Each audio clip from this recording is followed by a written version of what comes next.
Welcome to A1R Psychic Radio here on Moonstruck TV with Amanda Hall Psychic. No matter where you are in the world, I hope you're having an absolutely sensational week as we head towards the pointy end of the year, I suppose, the holiday season. Some people love it and some people dread it. I'm personally one of those people that absolutely loves it. I come alive at this time of the year. I really think it's a magical time of the year. Whether you're young or whether you're young at heart, it's just a time of great love and great comfort and, you know, getting together with people that you haven't seen in a while and spending time with family. It's not about the gift giving to me. It's about the time of spending time, quality time with the people that you care about. And everybody hopefully is going to be in a good mood.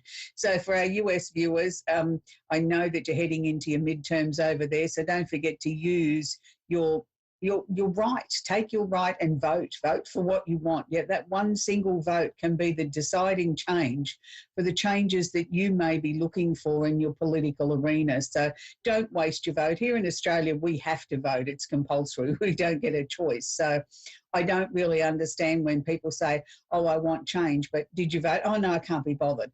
Well, then don't whinge about it if you don't take and use your democratic right to vote. So that's my little soapbox for this morning. Let's get on with the show. Here we go with this. This week's Simply Tarot card of the week is the Three of Pentacles. Now, a lot of my students sort of look at this card and go, oh, no, that means I'm not going to have any money. Yes, it does mean some delays around money. And that can be just as simple as, you know, sort of your pay is going into your bank account 3 hours late. It can be that, you know, you were expecting something and it hasn't quite come in yet. Or it could just be that you need to delay spending some money. Sort of sit down, look at your budget and look at ways that you can sort of maybe make your money work for you better. So that it does seem like there's a little bit of a delay in money, but it doesn't necessarily mean a loss of money. It just means let's sort of look at how we can make it stretch a little bit further or delay maybe some payments to people that give us a little bit more access to our own money and give us a little bit more interest in the bank maybe. And it's also the card of coming in from the cold. Now, for many, many people, this will be the significant part of this card, where they feel like, particularly for quite some time now, and probably even for some people before the pandemic, where they felt like that they were trudging along in their lives and not getting anywhere fast. It was like that they'd take 1 step forward, 3 steps back, 4 steps forward, 6 steps back. It's finally coming to an end now. It's like you're coming in from out of your own wilderness, your own cold, and your life is starting to move forward yet. So I actually see this card as being a very positive card because it means things are coming to an end, things are coming to a close. We can start to sort of make our money work better for us by looking at how we're spending and what are our spending habits. Is there ways that we can change some of that and make our money and our lives better, that we have opportunities now to turn our lives around and become the people that we want to become and move our lives in the direction that we thought was never possible before. We have those opportunities now to make our dreams a reality. So it's on the whole, a very, very positive card. And I want you to work with this because many of us sit there and say, oh, I want change, but we're not prepared to get up off the couch and do something about it.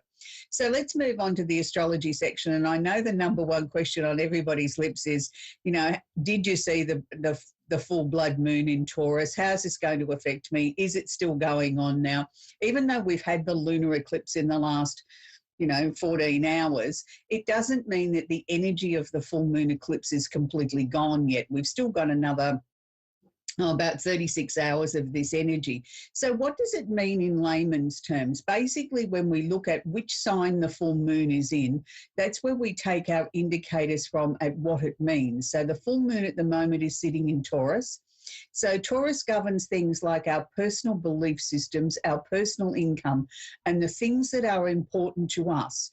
So quite often we look at things and we say, well, that's not the way I do something, or that's not the way I see something, because they're the rules that we have imaginarily got written down in a book that are our personal rules of life, how we tend to see right and wrong in our lives. So the full moon lunar eclipse is asking us to revisit that.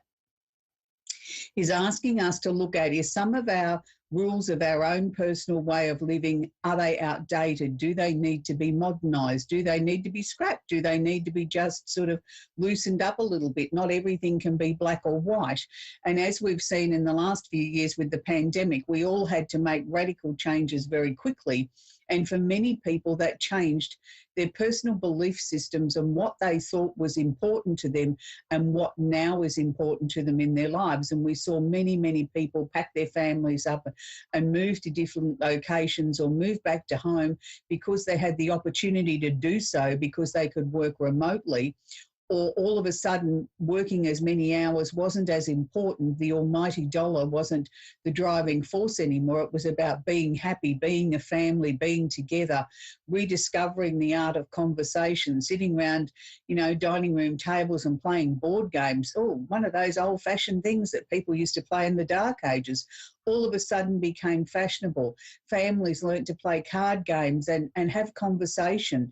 And I think it really enriched our lives. It made us much richer people for being able to get back and reconnect with the things that were really important in life. So that's what this lunar eclipse is about, is asking us to just go back and triple check that the things that we've brought into our lives are here to stay.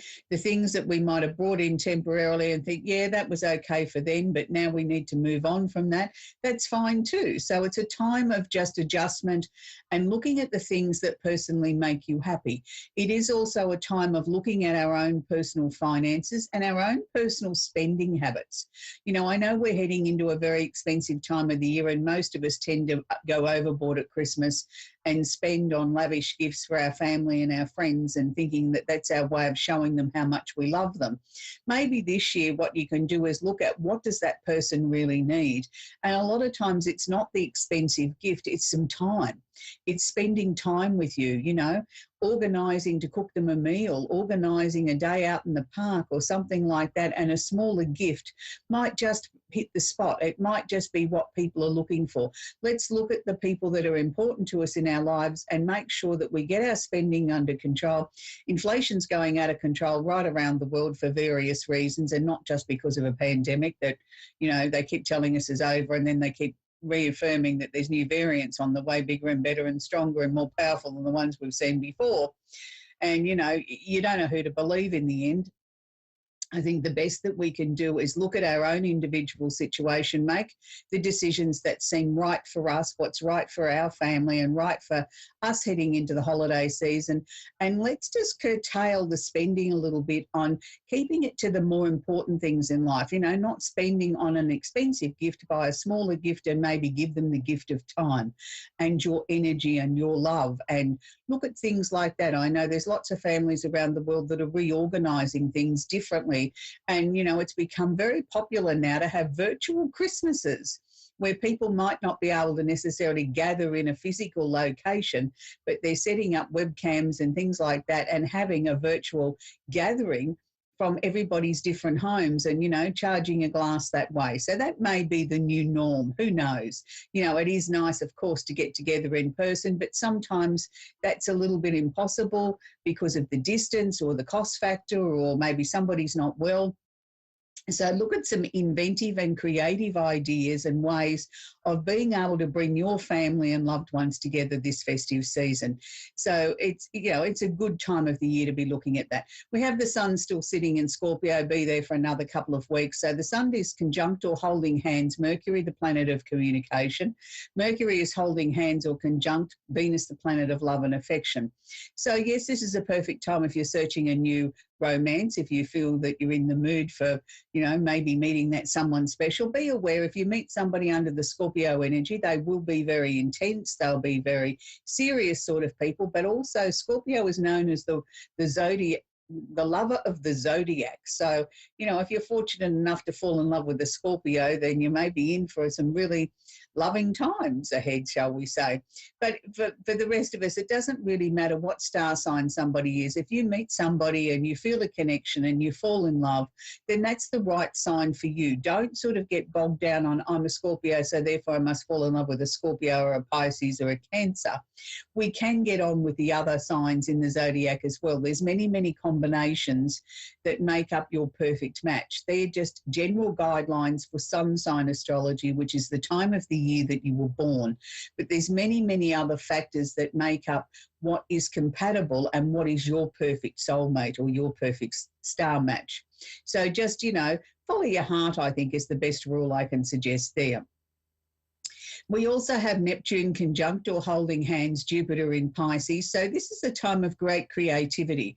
If you want to dust off some of those ideas out of the cobwebs there of things that you were going to change or things that you were going to bring in or some creative or new ventures that you were going to do, but life got in the way or the pandemic got in the way, maybe now might be the time to revisit those and see whether or not they're still practical. Is there ways that we can maybe look at, even if it's not now commencing the project, of looking to get it off the ground in the next few months, because it's the time now to put in the serious planning and understand what's happening there, that we have the opportunities now for breakthroughs. Jupiter won't be staying in Pisces for much longer.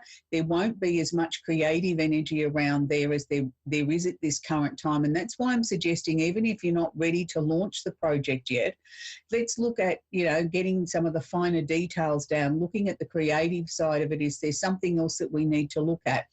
Start making a list of the chores that need to be done, or the things that need to make this project happen. And I call them chores because they're things that we need to achieve. They're things we need to put effort and energy into. They're not just sort of falling in out of the sky on top of our project. We do need to put some effort in for those, and that's why I like to call them a chore.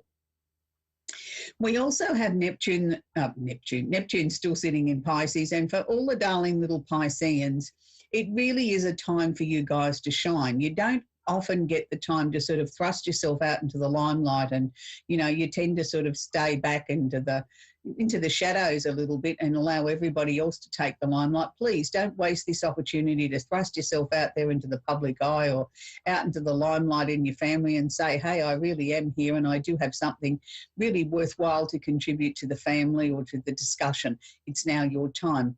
We have Uranus, the planet of the unusual and the unexpected, is holding hands or conjunct the North Node, which is also in Taurus, which is not holding hands with blood full moon lunar eclipse, but very close to it. So Uranus is sort of creating the openings, the opportunities here for us to be able to find the situations or the things that are important to us, the things that are going to help us become better people.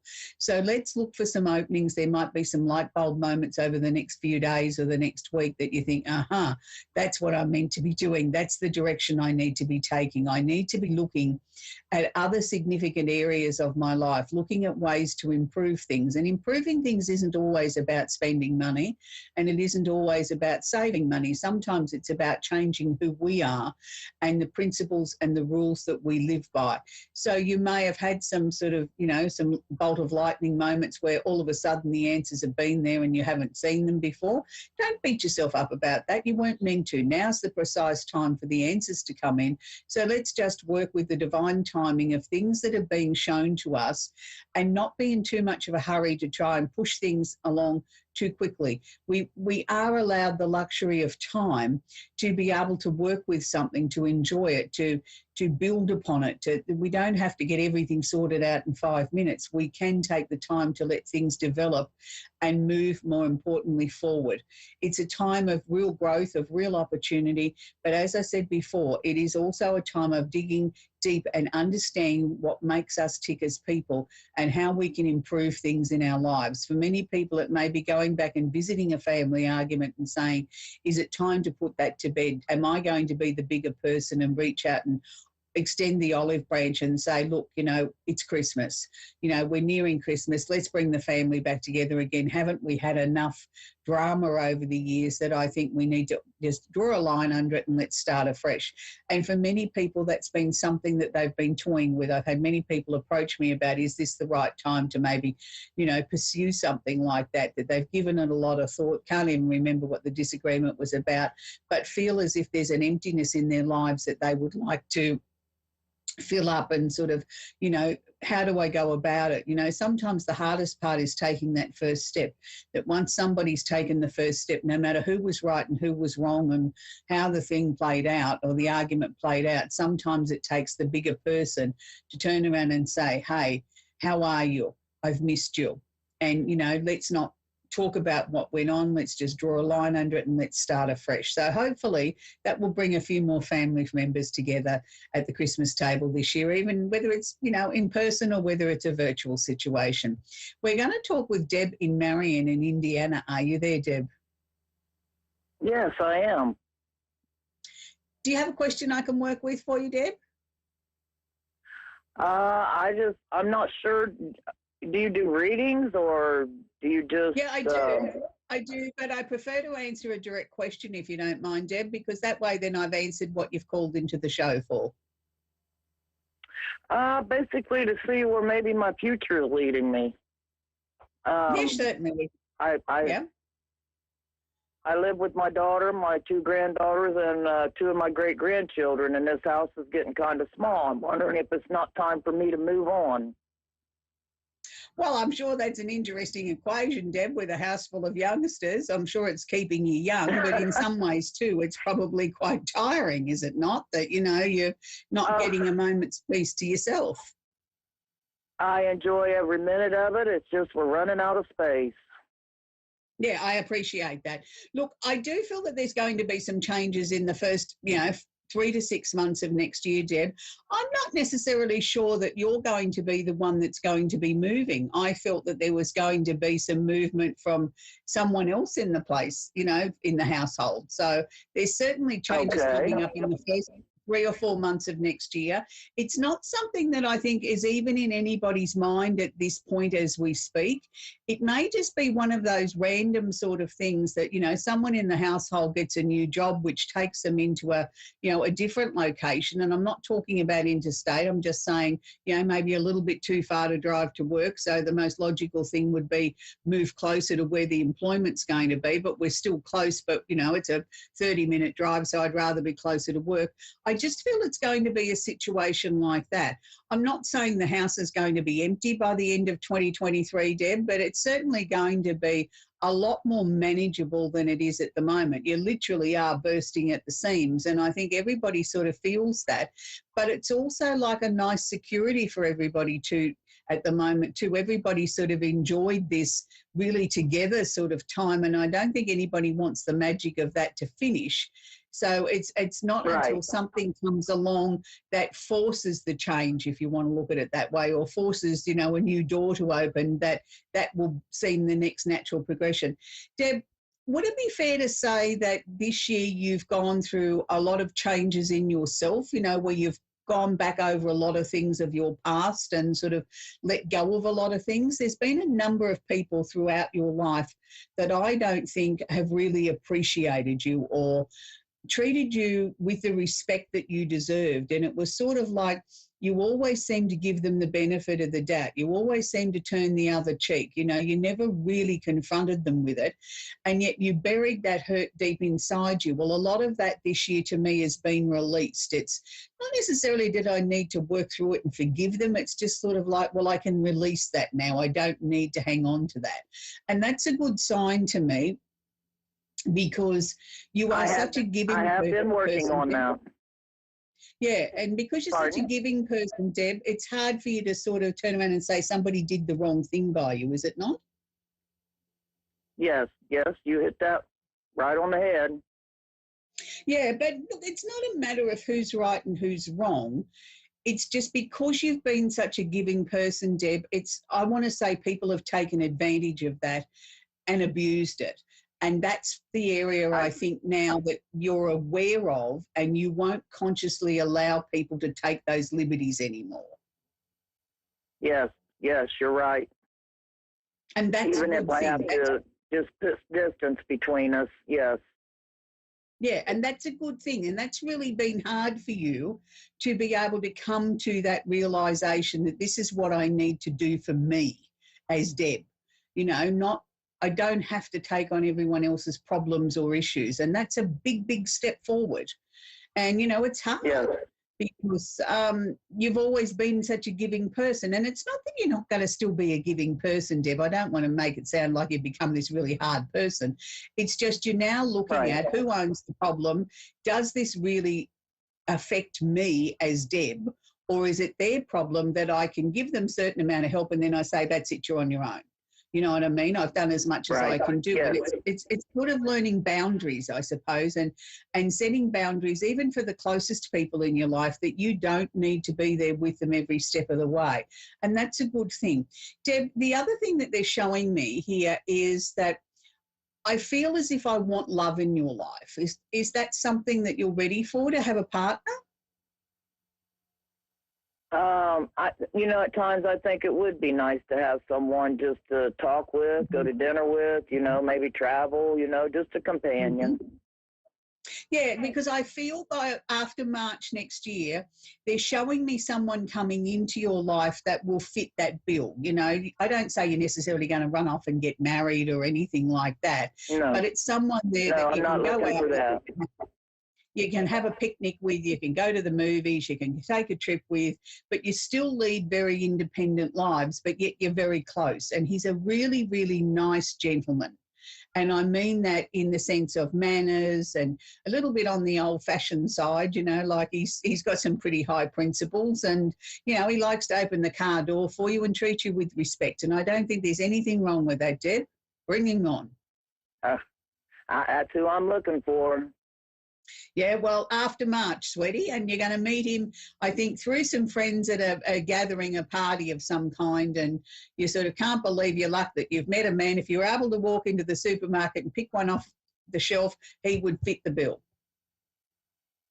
Wonderful. I'll keep my eye out for him. Yeah, he did have dark hair when he was younger, Deb. I think he's going a little bit grey now, but he's got the cheekiest smile and the most beautiful eyes, and he treats you with such respect. And there's lots of fun and laughter, and, he's just a very decent man. I wish you every happiness with him, Deb. It's well deserved.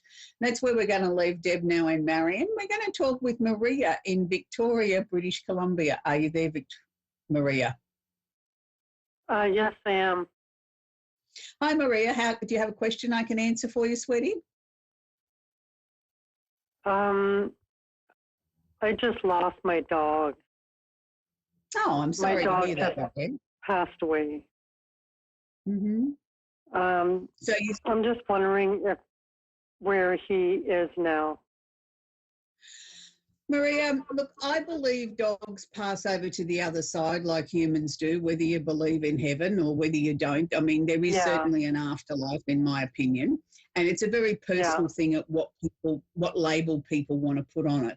But I do believe our pets do pass over to the other side. Some people call it a rainbow bridge. Everybody has a different interpretation of it. But I do know that they are with us.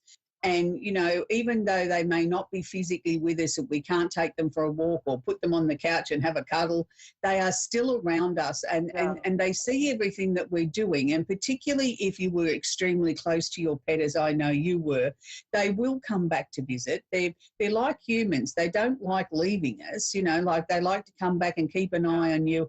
And, you might even sort of feel out of the corner of your eye that you've seen them, or you think you've heard them or whatever, and you think, no, I'm going mad, that can't be possible, they're not here with us anymore. Don't tell yourself that you're mad, because you have actually had that sensation, whether it's the smell of them or the sound, or you caught something out of the corner of your eye. That was them making connection with you. It's not uncommon. I have a pet dog that's been gone now for many, many years, and I quite often know that Pierre's walking through the house. I sometimes literally trip over him like I used to do when he was here. And I say to him, you silly sausage, get out of the road before you get hurt. You know what I mean? So you've just got to treat them in that same way, that, our pets are an extension of us and are really important to us. And some people don't understand the grief that we go through when we lose a pet is as painful as losing a human being, because they were like a human being to us. I don't know about you, but all my pets thought they were human. They didn't think they were a dog or a cat. I don't believe mine knew it was a dog. Yeah. Yeah, and look, some people sort of say that they have such a connection with us because they may have been human in another life. Look, I don't know whether I totally believe that, but it's whatever works for you. And I know that your dog is still with you and certainly looks happier now. So I'm taking from that they must have had some health issues before they passed? Yeah.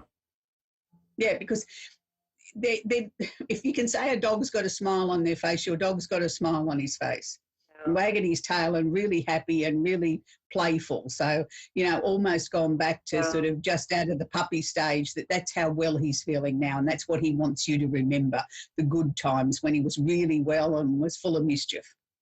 Yeah. Okay, Maria, that's where we've wonderful. got to leave. You're very, very welcome, sweetie. So, people losing a pet is very, very real grief. So the next time somebody close to you loses a pet and they seem very upset and don't seem to be managing the loss very well, be a little bit more compassionate, be a little bit more understanding, because it is like they've lost a human being to them, because their pet was very, very real to them. And as I mentioned with Maria, a lot of pets truly do think that they're human. They don't think they're a dog or a cat or a snake or whatever, that they're really part of the family. And they really are. So we need to treat people's grief with the same respect as we would if they'd lost a human being. So this week I want to leave you with a song that I've been playing a lot on my turntable this week, and it's an oldie but a goodie. And a lot of people say, oh, they were sort of maybe the good old days of rock and roll and when the world was a simpler place. I don't know whether it was necessarily simpler, because life always has complications no matter which time of the time frame that you live in. There's always world tragedies or issues or things that we need to deal with. But the song this week I want to leave you with is by the Fab Four, the one and only the Beatles, and it's Hey Jude. And I think if you really listen to the words of that song, it's a beautiful song. It's got a lovely message. And I think we could all do with sort of, really believing in things a little bit more and believing in ourselves, and sort of let's bring more music into our lives, because I really do believe music is the food for the soul, and it can change your mood by putting on some really positive, upbeat music or something that you really like, can really change the mood that you're in and give you a more positive outlook on life. Music has always been incredibly important to me, and I like lots of different types of music. Yes, I have a handful of super duper favourites, as you know by now, but, when you listen to the power and the beautiful lyrics that were written by the Beatles, some people say it was very simple, bubblegummy sort of music, but it's stood the test of time. And even people that weren't born in that era still appreciate and love the Beatles. So until next week, enjoy Hey Jude and have a great week. And don't forget to vote if you're in the US. Bye for now.